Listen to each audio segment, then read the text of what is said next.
From the Ticats Audio Network, this is a Ticats This Week, built by Turkstra. Whatever your next home project is, build it better with Turkstra. Visit TurkstraLumber.com today.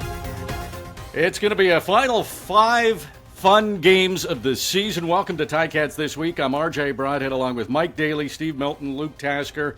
Tiger Cats are making it interesting at the perfect time, and we're seeing the best of the Ticats right now. 2 straight wins, 2 straight home wins for the first time this season, on quite a roll. The defense looks good. The special teams looks good. The offense looks good over the last 2 games, averaging 34 points per game. That's almost 10 points per game more than they were averaging previously. So all of a sudden, all aspects are working. And I'm looking at the CFL rankings that come out. All of a sudden, the Ticats, long time ago, they were down near the bottom. Now they're ranked 5th in the CFL, but I'm going to go a little further and say they're the top team in the CFL right now based on their last 2 games. I don't think there's a team that wants to play them, even Montreal. I think the Tiger Cats would beat them the way they're playing right now. Who would like to disagree with that or agree with it? Well, I'll just say based on RJ that I think you could make a case for that based on 2 games. Milanovic wouldn't want to hear you say that.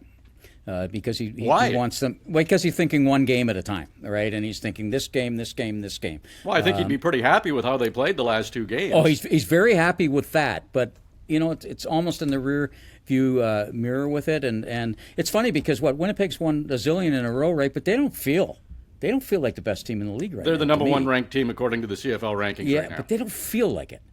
Do they feel like it to you guys? Well, they've been there and done it. Yeah, that's true. But I think the Tiger Cats could beat them, don't you? I think they can right now. And they could have. They could have. And we forget that not only have they won 2 straight, they've played fairly well, and they had anything at all in the early going offensively or at the end against Winnipeg. They could have won that game too. So, Steve, the question is, do you think they're the best team right now? I like it, RJ. I like the fire you're bringing today already. Yeah. Well, we're not going to dance around it. I threw it out there. Okay. Now we're dancing around it. Let's get right to it. Are they the best team? Right now? This week? Yes. They've beaten 2 pretty solid defenses. Well, I'll add my 2 cents in here. I'd say you do. I was letting you go, Luke.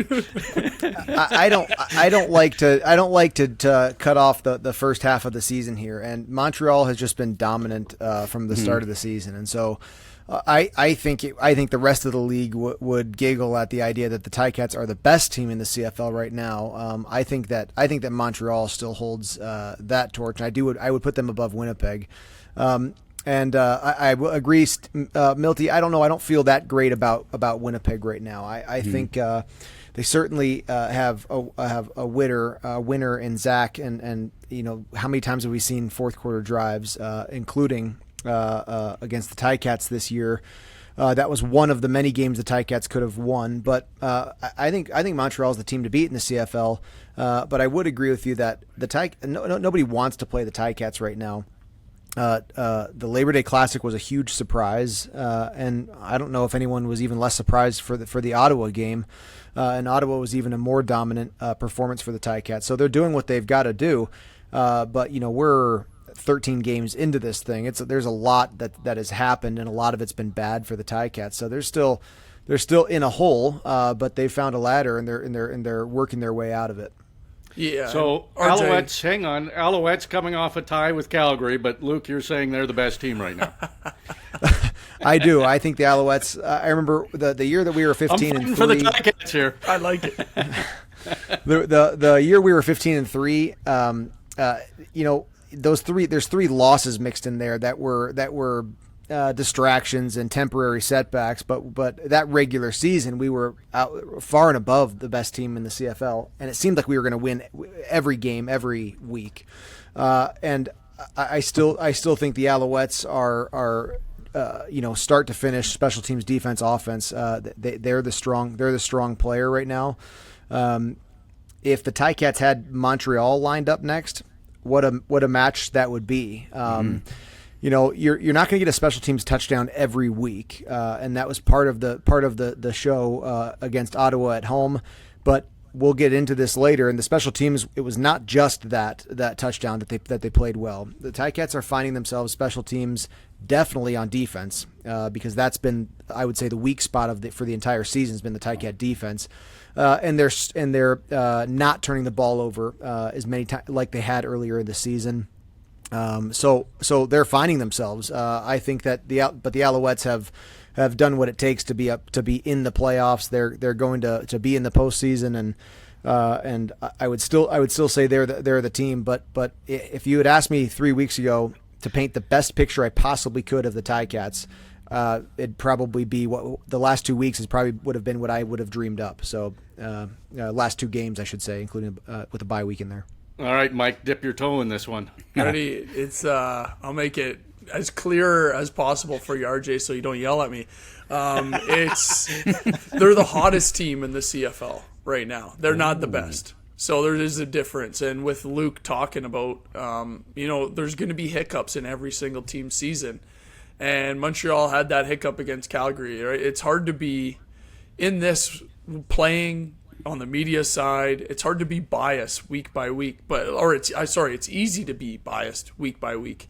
It's hard to see the bigger picture. And like Luke said, there's just still things that the Ticats need to fix. Not these past 2 weeks, but there's still bruises that were there from the beginning of the season that they need to then consistently smooth out, right? And RJ, you talk about it with your stats all the time, where after a while it's coincidence, or like it could be coincidence, and after a while it's now a trend, right? And right now 2 games for the Ticats, it's in that trend coincidence mix right now, that gray zone. So one more game like that, and okay, yeah, you're rolling and you're starting to get things right. But the positives from that last game, no penalties, right? That was really cool to see, because that's one thing that's been preached so much.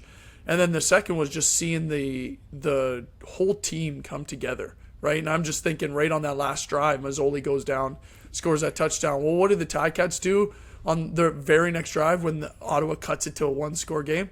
Drive the whole field down, Greg Bell rushes it in for a touchdown. We didn't see that before, right? We didn't see that before, and that's what we're seeing with this Ticats team. But yeah, to be clear, RJ, they're in the maybe they're a good team, we're not sure yet, gray zone. But one more game, I think, puts them over the top. Can I point out? Sorry. Yeah, go ahead, Steve. Can I just point out the irony of this, RJ? The 2 guys that come from outside media, because you said yes or no, say yes, and the 2 guys that played that should have an active interest in the team say no. Yeah. Or some form of no. That's an irony. Well, from what I know from I've worked with Luke a long time, and now Mike. They don't commit. They've been through the battles as a player, and they know the ebbs and flows, how things can change. We in the media can commit really quickly. That's right. Yeah, that's true. I put weight on the nuances of the season, and I know what it's like to have the playoffs locked up and what that feels like. And I know what it's like to not have them locked up and to still have that pressure on you. So, to not have earned that locked postseason appearance. It doesn't feel the same with 5 games left to play. They still have work to do, and amazingly, the other team that struggled so mightily in the first part of the season, the Elks, have found ways to win games as of late as well, which is just a fascinating part of the CFL to me. But that's where we are now as we go into the last month almost of football. I think it's exciting for fans and for us to watch teams like the Ticats and the Elks and what the season has looked like. To Mike, to your point, if the Ticats go into Toronto now, you've got your 2 East opponents at home, and now you have to go play at BMO and try to beat Chad Kelly, who coming off a great win out west. He did not play that well at Tim Hortons Field for Labor Day. Threw that interception early on, had some misses. If you can go out there and beat that team now, things look different, and sort of it starts to snowball maybe a little bit your success. Well, I know it's a bold statement, but I love what I've seen from the Tiger Cats over the past 2 games on all 3 aspects, jumping out early, getting those great starts, getting turnovers.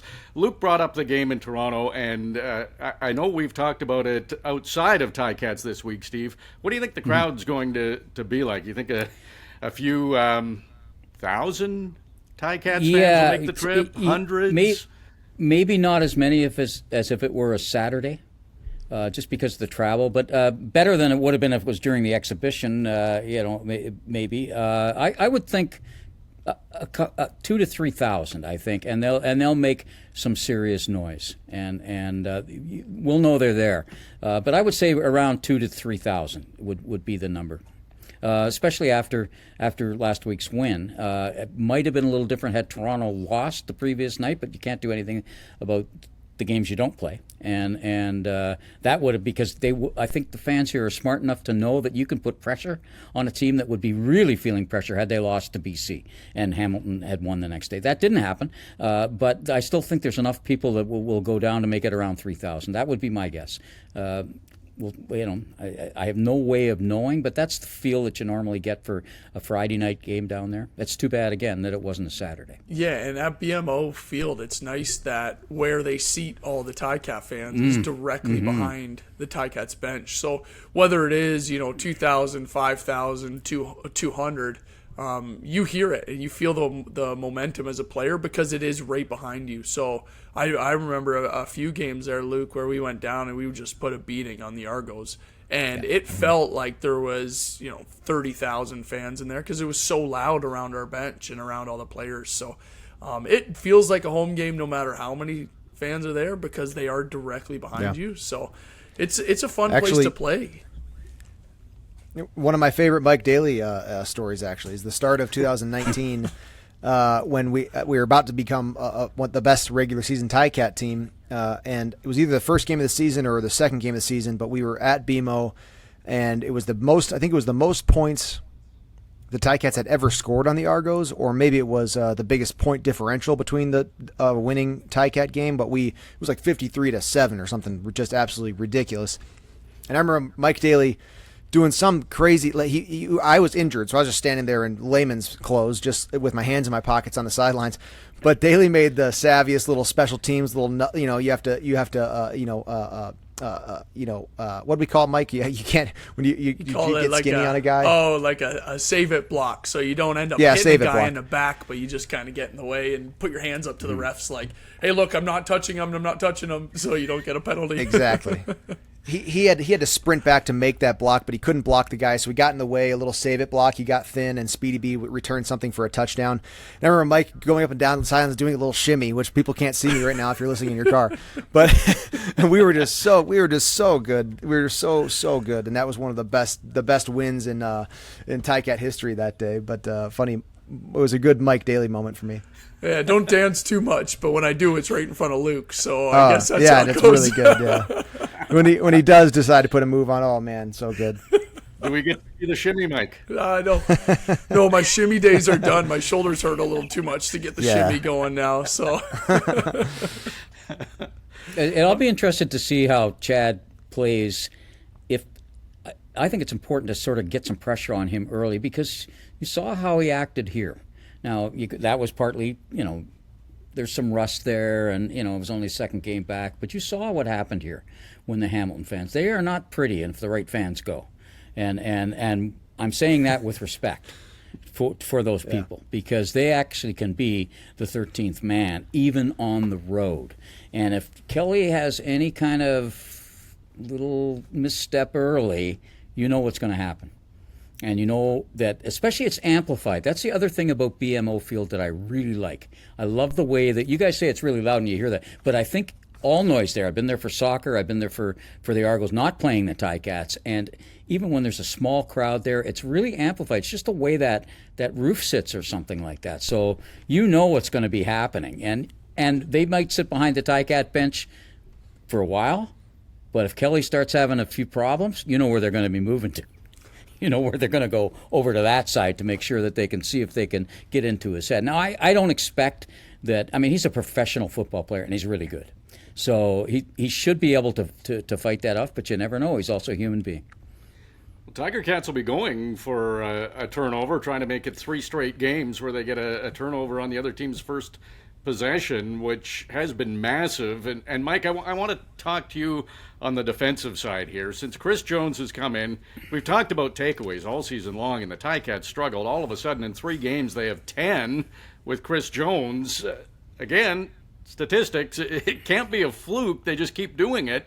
What has changed with this team? Yeah, I've been watching it, and I mean, you two have as well when you're calling the games, but I feel like Chris Jones has really simplified this defense. It seems on second down he has maybe 4 calls, but what he's doing is he's flipped this defense completely where he puts a huge emphasis on that D-line.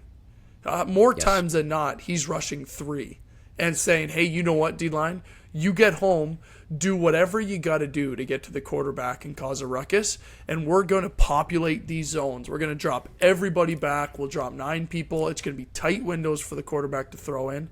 And then he'll switch up where they drop 9, but then they're playing man-to-man coverage. So it's confusing for these teams. We talked about it a little bit ago when we were playing Montreal, where the Noel Thorpe defense looks like one thing, and then at the snap of the ball, it's something completely different because every single play has the same pre-snap look. So before the ball is snapped, everything looks the exact same. Chris Jones has taken on that role, but what is super impressive is how much emphasis he does put on the D-line. They are playing out of their mind, and the reason they're getting turnovers is because the D-line is able to beat 5 offensive linemen and sometimes 6 if the running back's in the backfield, and get pressure on the quarterback. You saw Barlow with the strip sack and getting it out, and Nick Usher picking that up.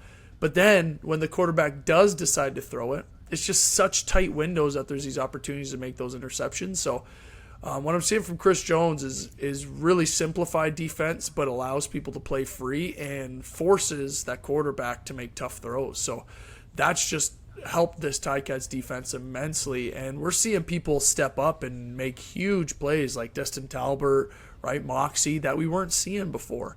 And now with Chris Jones, it seems like he's let him loose a little bit.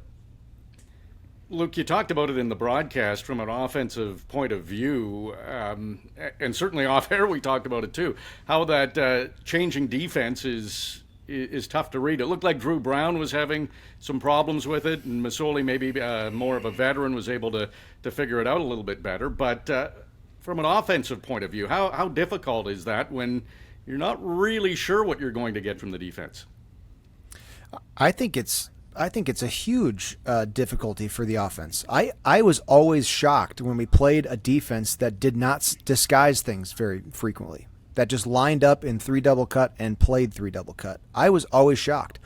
I think there's a mentality about it. Maybe it's so simple that you know you're not going to get mental errors from your defensive players, so they got to be athletes and do their job well.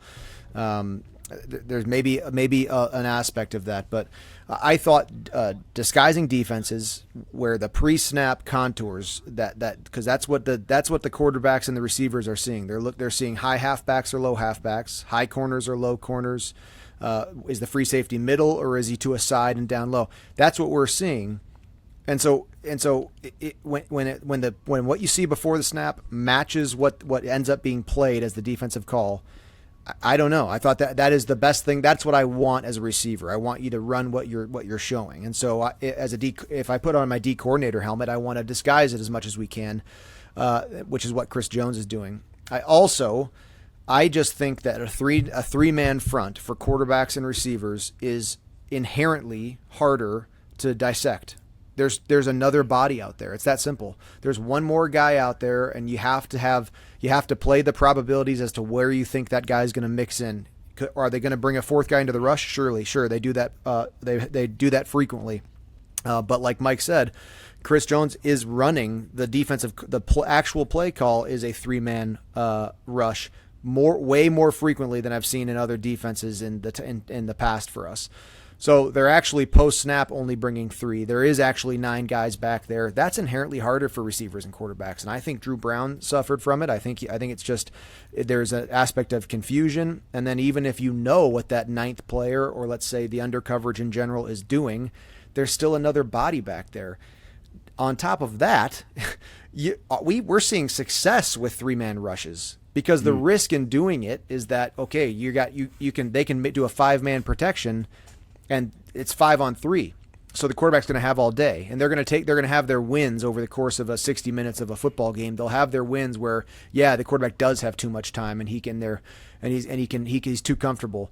But I think the defensive front for the Ticats has done a great job of causing disruption, even when they are only coming with 3. So maybe Chris Jones has just got he learned his guys quickly, and he said, hey, this is what these guys are going to be best suited to have success in. Well, and Luke, to add to that too, because in order to play those 3 down fronts and drop those 9 people into coverage, you need to win on first down. And I don't know if you remember, but when Chris Jones first came in, they were struggling defending the run. Well, it's been a lot different now with what they've done on first down, because Chris Jones will have a probability up for each of these teams that they play. And we are always cut off, and what seemed to be the average was about 2nd and 4. So as soon as a team was in 2nd and 4 or more in the CFL, they were passing 80%, 85%. So what Chris Jones is looking to do is to stop the run, get them in 2nd and 4 or longer, and now he's going to call all his 3-man stuff and then, show a 3-man and blitz everybody. But that'll be his 2nd and long package where he knows the team's going to pass. But the biggest step right now is how well they've been doing on first down, so they can get into everything that we just explained. That frees up, if I can mention this, because Usher's talked about it a little bit. You talked about simplifying that defensive line. It's been simple because they're just saying to all the 3, whoever's up, the 3 up, your pass rushers, go, right? Stop the run, but go. We know you can stop the run. But the one guy that's had it more complicated is Nick Usher in that last game.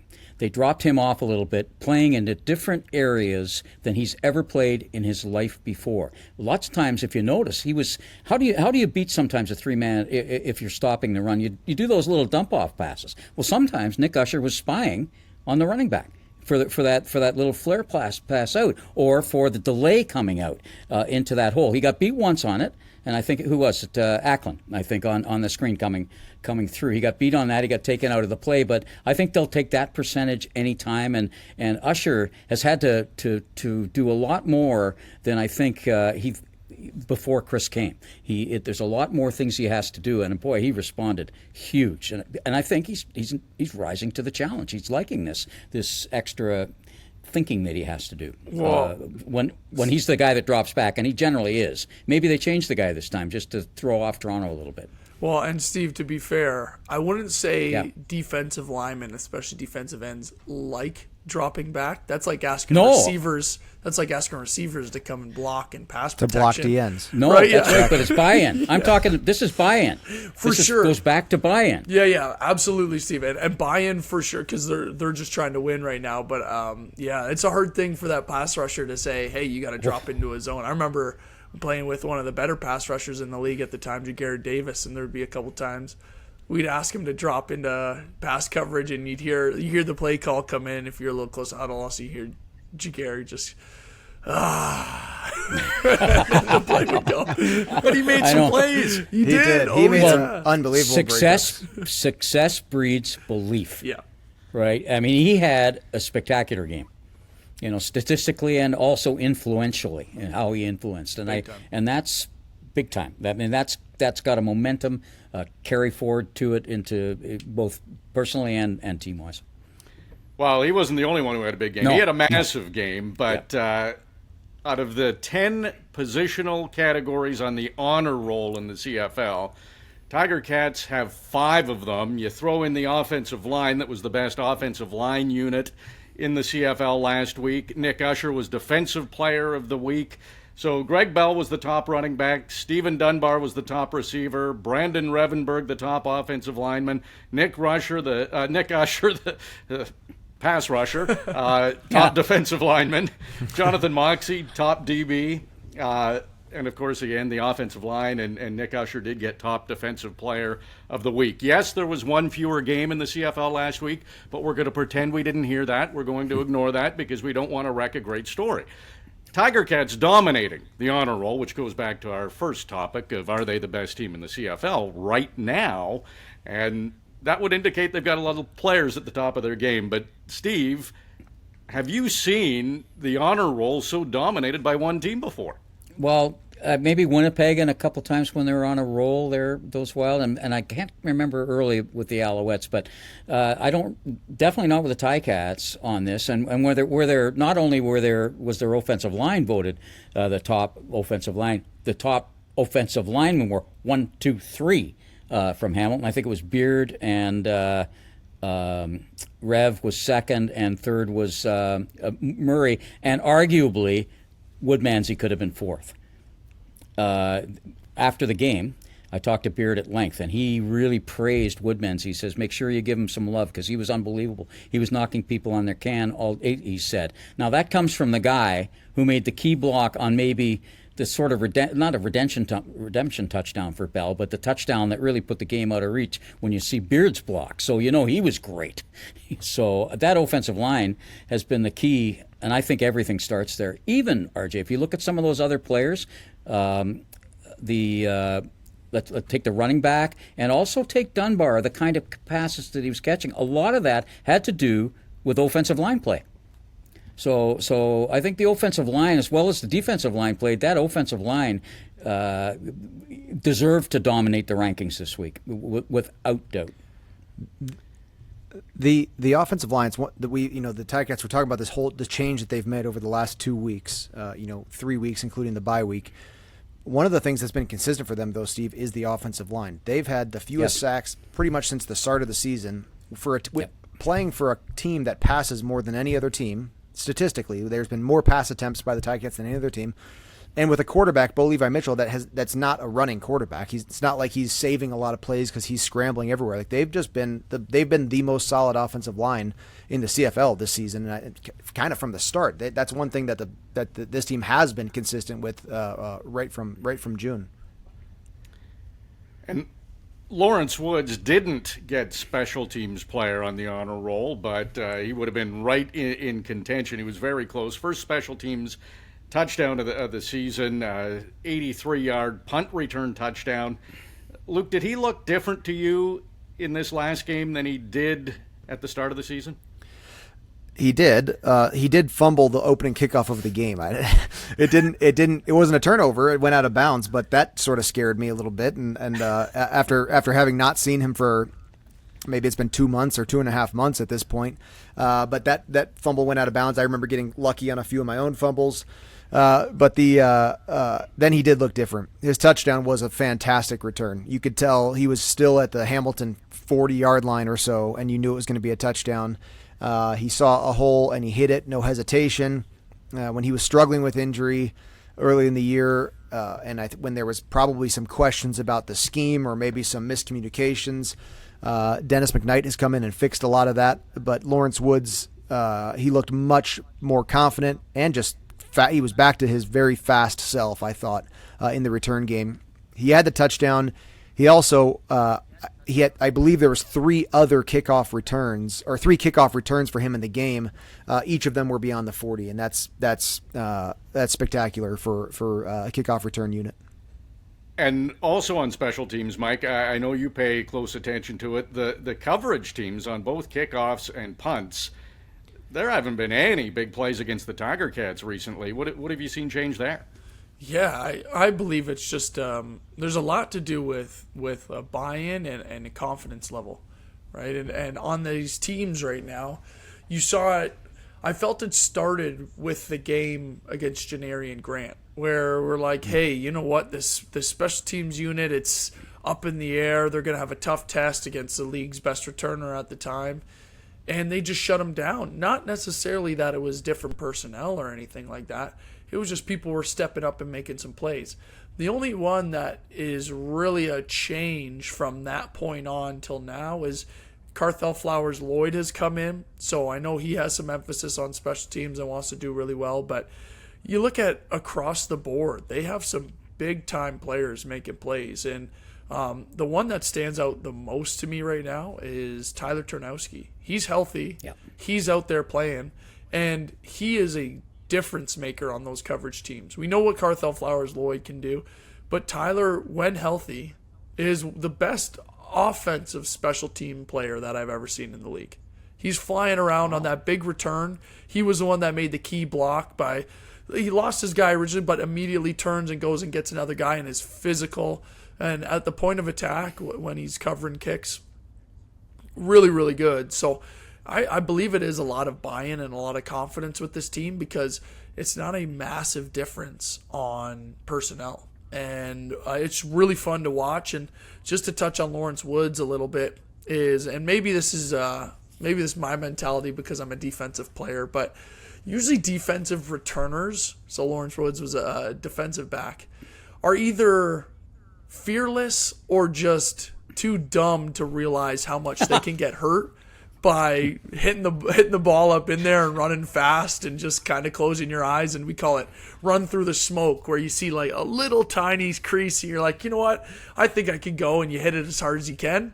Because sometimes you get absolutely destroyed, but you haven't had that feeling enough like a receiver does. So it's nice to see him back there and hitting those things up in there and getting going. But yeah, whether it's fearless or just too dumb to realize how much it hurts, it's one or the other, and that's what Lawrence Woods is going with right now. Well, I'm glad you mentioned that, Mike, because to expand on that point, obviously we talked to Woods at fair length after the game and in the clubhouse, and he talked about having the jitters. And so that first hit, and he got belted, and luckily the ball bounced out of bounds. That actually kind of woke him up a little bit. It speaks to what you're saying. I got hit for the first time in however long it's been. He was nervous, and then he says, this is what it feels like to carry the ball. And his focus. I mean, we forget he actually broke a tackle there, and that hasn't been happening on returns, punt or kickoffs. He broke a tackle at the start, and then I think it was Tarnowski came across and made that second block that created that little hole right on the through that most people would have missed. And but he broke that tackle, and then he took off, and then he said he went to school on what happened to him last time he played Ottawa. He kind of looked back. He said, the last guy was the kicker, and he wasn't going to beat me. And he kept saying, don't turn around, don't stop, because he got caught. Last time, I think, they played against Ottawa, they ran him down. And so this time, you can see it. You can see him put his head back and go hard all the way. He's thinking, just get this across. And I think this is going to do wonders for his confidence, like absolute wonders, especially the way he caught the ball. He caught that ball perfectly. Yeah. Two thoughts there, Steve. You're right. Yeah. He broke a tackle that was a 2 arms around the waist, like like a full on good tackle, and he spun out of it. And I can absolutely attest to the pre-game nerves, and for some reason getting hit, even a hit that makes that the fans go ooh, or like a kind of harder hit, really does kind of like all the jitters go away, and you really made you really ready to play. He took one catch and one tackle, and then I was just totally ready for the rest of the game. That's just a part of the football experience, I think. The other, Mike, I think you said the best special teams player, offensive special teams player. I think Speedy B may have an argument against Tarnowski. Let me rephrase: non-returner. Yes, coverage, player. Yes, coverage, yes, you're right. No, and I knew you were going to say that, and I agree. He's one of the best wide receiver coverage guys that I remember playing with or broadcasting, and he had that he goes a little too hard he goes for the big hit sometimes. He did miss that tackle, that ended up in maybe 25 extra yards in this for one return there, but he's the first man down and he can hit hard, which is an exciting and big important part of a special teams unit. And I've loved watching Tarnowski. He adds value for sure. So special teams has been good, defense has been good. Pretty much best in the league over the last couple of games. So let's talk about the offense. If you missed the start of Ticats this week, I'm RJ Broadhead along with Mike Daly, Luke Tasker, Steve Milton. Tiger Cats have been great over the past 2 games. I'm saying right now, at this moment, they are the best team in the CFL. And not everybody's agreeing with me, but I'm going to go for it. And there's 5 games to go in the regular season. They're going to prove me right, and we're going to flip back to this Ticats this week, and I'll accept the praise in advance, guys, so thank you very much. Okay. A touchdown in every quarter for the Tiger Cats on offense. First time they've done that this season. Great Stephen stat. Dunbar, 100 yards receiving, his first 100-yard receiving game. We've seen Tim White with a couple of massive games. Shamar Bridges has put up 100-yard receiving games. Keandre Smith is capable of it. He's done it in the past. Luke, in that receiver room, is it you're cheering for the other guy to have a big game, or is there some healthy competition where you want to be the guy? How do you think it's going in that Ticats receiver group? Yeah, every player will embody that a little bit different. There is definitely a just general "we're doing great" attitude in the room, and there's certainly some competitiveness as well. Everybody wants to be the guy who has 150 yards receiving. There's some games I remember. Games with multiple 100-yard receivers. That was always really kind of a fun experience together. In general, so long as, Tim White earlier this season was having what looked like a very bad year to start. The first month of football was hard to watch, and everyone had their doubts about Tim. And then he started turning around, he made some big plays, and he had some big games. And he's back to being a very trustworthy, a big time receiver for the Ticats, and he's doing well. So. If everyone is sort of in the mix, it can be a pretty just mutually excited room, and of course there's those athletes that you play that are in the world where they don't care about anything except for them having the 100-yard game. I don't remember very many teammates like that of mine. We were always Andy and Speedy and I, Jalen Saunders, all the guys that made up some of the great receiving rooms with Jeremiah and Zach. We were just excited that we were all having fun together and scoring touchdowns. So I expect that's mostly what the energy is in that room as well. Yeah, and the big thing with that too, Luke, is I feel when you are on a roll and getting some confidence, putting some wins together, that matters less of getting those 100-yard games or being at the top of the statistical categories. I feel it's the teams that are struggling more and on a slide a little bit. That's where now players are going to look at it on film and say, man, you have to throw me the ball more, or they're putting me in a bad position, and that stuff starts creeping in. So I agree with you, Luke. I don't think any of that is going through this Ticats team right now because they're just rolling in the past 2 weeks. So I believe they're just happy that it's going so well, and whoever ends up doing it is the one doing it. And they are the best passing team. Like they're the most yards, most catches. So there is a lot to go around as well. RJ. Hey, here we go. Hey, you just said best offense too. Like guys, we're looking at a team that is peaking at the right time here. That's true. That is true. Well, the right time actually. You could argue it's a little bit too late, but that they should have peaked a little earlier. The right time would have been peaking in like early July, but you're right. Well, Scott Milanovich had spoken to what you guys are talking about here a lot when they were 0-5, saying what we need is for something to have some results to show the guys, to give that positive reinforcement to show that the process works. And the process is this. If you spread the ball around enough, it soon eventually opens you up back again. So you saw that's what exactly happened with Tim, besides him sort of writing himself within himself, but schematically, suddenly they're thrown to Shamar Bridges, and then suddenly they're throwing to Dunbar, and they're opening up these kinds of things. They even used a tight end a little bit, and then what do you know? Next, that little delayed cross that gives Tim a mismatch is there, right? And you point that out on film. That is the kind of positive reinforcement they'd been looking for probably too many games, but it's there now, and I really think that there's kind of a belief on that. You take a look at what happened in the first half. They went to Bridges an awful lot. Didn't have to in the second half as much, but they did in the first half, and what Dunbar did.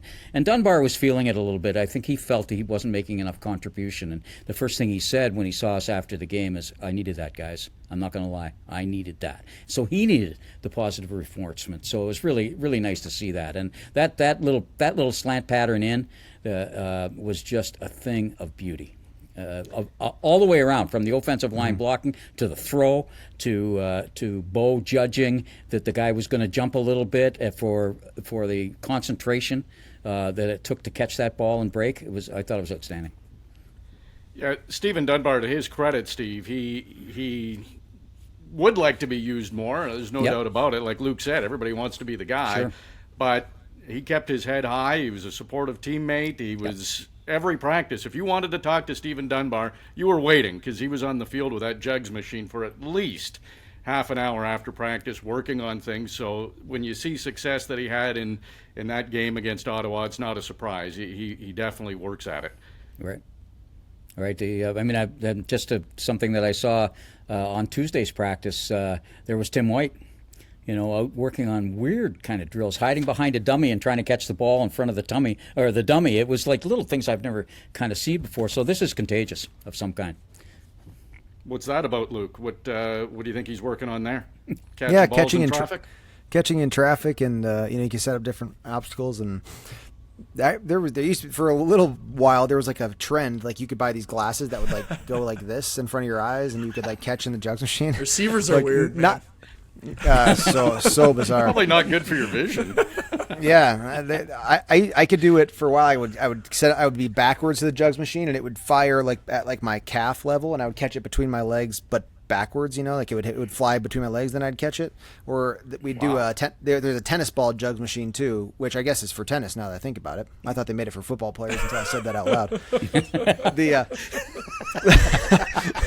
Have you got a stand-up act, Luke? We're going to see this yucks this week. Maybe I would fire that down the hallway of the thing because tennis balls, if you catch them with two hands, one hand's easier. You catch them with two hands, and you have to keep your hands right together, like very close. A football would never be able to slip through your hands if you're catching a tennis ball with two hands, and all kinds of strange things. That's great to hear. Those guys are keeping up the weird tradition of strange catches after practice. Well, Luke, to be fair, you're maybe one of the few receivers that I've seen probably make every one of those type of catches between your legs, falling down, whatever it is, consistently in your career. It doesn't happen all the time, so whatever you're doing is working. But yeah, defensively, I mean, we just found a tree trunk and ran into it, and that was about it. That was our post-practice work. They would bang their heads together in the locker room after. And well, Luke is one of the top receivers all time in Hamilton Tiger Cats history, statistically. And again, hard work pays off, and Luke worked hard. Tiger Cats have worked hard on getting everything going here. They've got 5 games to go. Penalties and turnovers. I want to talk about it again because we talked about it earlier in the year many times, and it was a frustration for the Tiger Cats.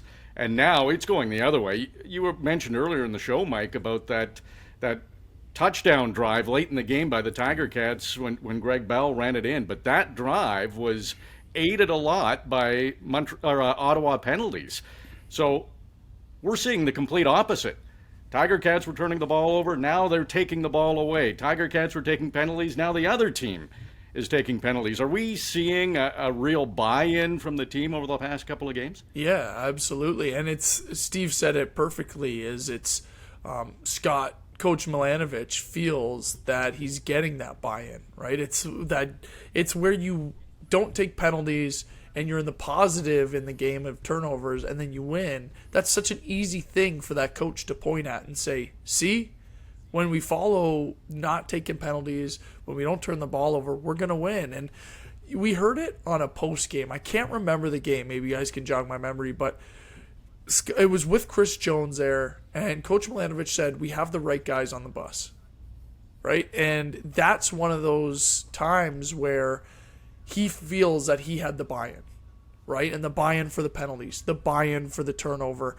And football, as a coach, all it is what you emphasize. You're going to get out of the team what you emphasize. And he has been emphasizing this, and by the time he finally realized we have the right guys on the bus, we have the right guys on the team out there, you're starting to see it come to fruition. Now there's going to be penalties and it's going to be frustration, but you're not seeing those selfish ones as much anymore, right? And you're seeing how Bo's playing and he's being smarter with the ball, and it's a pretty cool turnaround because, like I said, Coach Milanovic is in there just like smiling and saying, see, when we do what I say, we win the ball game. So that's it's an easy one for him. Yeah, that the results don't lie, and that was pretty dominant by the Tiger Cats Huge game coming up on Friday, 7 o'clock start, BMO Field, the Ticats and the Argos. It's been a real turn when these two teams go head-to-head in 2024. Tiger Cats had struggled. They've dominated this season. They've won the 2 games against the Argos. They've won the season series. They've never trailed. But this is, despite having already won the season series, this is the biggest game for their playoff hopes. Steve, when you look at the success the Tiger Cats have had going into Toronto for this one, I know we're going to be there. I'm excited. I think Ticats are the best team in the league right now. Have I said that yet? Oh, you may have. I think you mentioned that. You may have. I want to hear it again. David Bucko can remind us if you said that. Our editor. Yeah, I think this is huge. I mean, clearly a 4-point game. This is a really big game, and third one in a row against the division as well.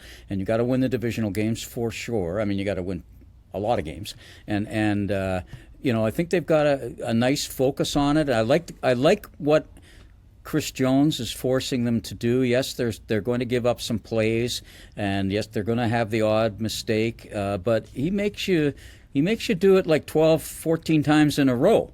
You march all the way downfield. Now, a lot of that is dependent on field position, so it has to be complementary football. That's the other part about the offense. They've had a thicker playbook, I think, partly because they've had better field position, and that comes from both the defense and the special teams. So that's been a big part of it as well. So those things they have to continue. I mean, Scott said that again yesterday. Like, yes, we've been going well, but basically he's saying that's yesterday. This is now. And you have to do it now. And I like a couple of the changes that Chris has made on defense. Putting Sunderland and his long arms out there. Yes, those long arms had a pass interference call that was probably not necessary in the game. But and the other one is getting more and more use out of Ryan Baker. Like, they did not expect him to play that much at linebacker, and I think that's changed a lot of things around. It frees up Kyle Wilson, for sure, and it puts 9 guys back there. He's done a wonderful job. He made the great stop, and I'm not sure, RJ, maybe was that their first 3rd and 1 stop turnover of the year? Because if it wasn't, as Scott Milanovich and I both said, it sure felt like it was. Yeah, I feel like they had one earlier, but that's what I thought too. Yeah, have that. I thought the CFL stats said it was their first one, but it's hard to read those stats sometimes. So, and it was Baker that came over the top, and that was a clear stop, a fantastic stop on that. And on the interception by Moxie, if you take a look at it, I think he changed the window that the quarterback had to throw the ball through. I think he made it much narrower by playing his position on the drop a little bit. He took away kind of a little bit of the radius, and I think they had to change the angle a little bit, and we've seen that done to the Ticats a lot in the first 8 or 9. Well, now they did it to them. So I think Baker's been a bit of an unsung hero here. It's one of a number of things that have happened on that defense. It was their second takeaway on downs, okay. But I do believe it was it was the first game against Toronto. They had a takeaway on downs, but okay. I don't know if that was a short yardage. That might have just been Toronto trailing and trying to make something and going on it, yeah. Down. So it might have been their first stop. That could be accurate. Yeah, and of course that's what it felt. And Baker made a special teams tackle as well. So that's a hell of a game from a rookie. So coaches are saying it, players are saying it, we're saying it. It is one game at a time. But I'm curious. You guys don't have to mention names, Luke and Mike, but there had to be a player who was a stats guy who was on top of it, who was always talking about, hey, guys, if we win this game, here's what's going to happen. Tell me there was at least one teammate in a locker room full of football players, dozens of football players. There has to be one guy, isn't there? I remember it was always backup quarterbacks because that's right. They first of all can do the math. They second of all are like they're in meetings with head coaches and coordinators all day, so that they have sort of a higher level of understanding in their own brains than the rest of us. And so they sort of would backup quarterbacks always come down from the meeting rooms and sort of dish out the wisdom from the coaching offices down to the lowly players. So that's what I remember, is they always had the formula down, or the algorithm as to what we had to do and what the likelihood of our playoff berth was. Yeah, them were the kickers and snappers, just because they practice for 10 minutes a day.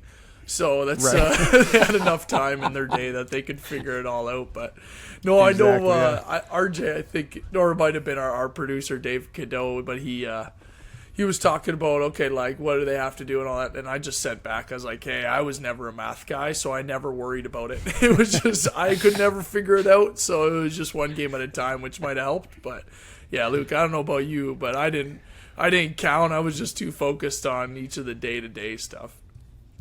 Yeah, I tried to stay focused as well, but the memory that comes to my brain, unfortunately, is kind of having turned things around in 2017 and playing pretty well, and we lost a very close home game. Maybe it was BC, I think, at home, and I remember that Sask had to beat Ottawa that same night in Sask. And Ottawa came back like in overtime or something like that to beat Sask. We still had 3 games left in the season, so things had to go perfectly for us. But Ottawa came back to beat Sask in Sask. That knocked us out of the playoffs. And I remember there was a pretty elaborate formula going on that season to determine what needed to happen for us to make the playoffs. And then after that, there's 3 games of that where it didn't matter anymore. Yeah, and that's the most frustrating part, right? Like, that's, I think, why some of those players do that and keep track, because a frustrating thing as a player is to play a game that doesn't count for the season or to get in the playoffs. So I know that's why a lot of those players that would keep track, like the backup quarterbacks that Luke mentioned, it was for that reason, because you always want to be playing for something. So it's, people keep tabs on it. Not me, though. I just eat rocks, run into trees, and worry about my day. Sometimes that's easier. Yeah. And 5 games to go. It's easy for the Tiger Cats not only to stay in the playoff race and to be motivated on Friday, but they're playing their big rival. So let's go around the horn here. Steve, what do you think is a big key for the Tiger Cats on Friday to get that win? Well, I think you've got to stop Kadeem Carey. Both out of the backfield and tackling him, running the ball. Stop that first, and then there's a million other things, but I'll say start there. Well, I'll go next. I think they have to have a game that they did against Janarian Grant on special teams. Again, he was the one we said, Lawrence Wood should have been the player of the week for special teams, but it was actually Janarian Grant. So I think they have to play that game that they did on the cover teams, and if Lawrence Woods can get a couple more good returns, it's only going to help that team. Because the Argos, let's be honest, the Argos they're a complete football team when they're rolling. They have the weapons to do it on every side of the ball. So yeah, it'll be a tough matchup, but like you said, RJ, I would say hottest team in the CFL right now, so they got a pretty good shot. I like it. Luke? Yeah, I think two of the things that they've done well as of late that have been part of them turning into that hottest team in the CFL is the fast starts that you mentioned, RJ. Points in the first quarter that they were not getting early on in the season. So to go to BMO Field and to get a touchdown in the first quarter, and then can they keep doing this turnover ratio? They're tied for 5th in the league in the turnover ratio right now. I cannot believe that. I can't believe it. It was such a problem all season, and they've actually tangibly started to make a difference, and that was a huge difference against Ottawa. All the turnovers they were able to produce there, and so continue that, win that, have a positive turnover ratio, but get off to a fast start offensively.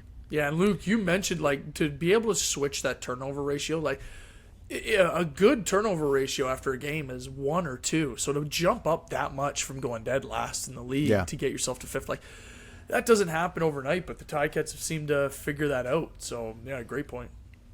Yep. 6-2 in turnovers against Ottawa, so 6 takeaways for the Ticats. That's massive. Ticats have won 2 in a row. They'll try to make it 3 in a row and stay right in this playoff race in the CFL and remain the hottest/best team at the moment in the CFL when they visit BMO Field in the Argos. 7 o'clock start on Friday. Mike Daly and Bubba O'Neill will have the pregame show starting at 6 o'clock. Luke Tasker and I will have the call of the game at 7 o'clock. You can listen on ticats.ca/listen. Mike Daly, Luke Tasker, Steve Milton, a lot of fun, and it's going to be exciting over these last 5 games if the Tiger Cats keep playing like this. I can't wait for Friday. Thanks for listening to Ticats This Week. This has been the Ticats This Week, built by Turkstra. Whatever your next home project is, build it better with Turkstra. Visit TurkstraLumber.com today. Like and follow the Ticats Audio Network on Spotify, YouTube, and wherever you get your podcast content, and get a deeper understanding of your Hamilton Tiger Cats.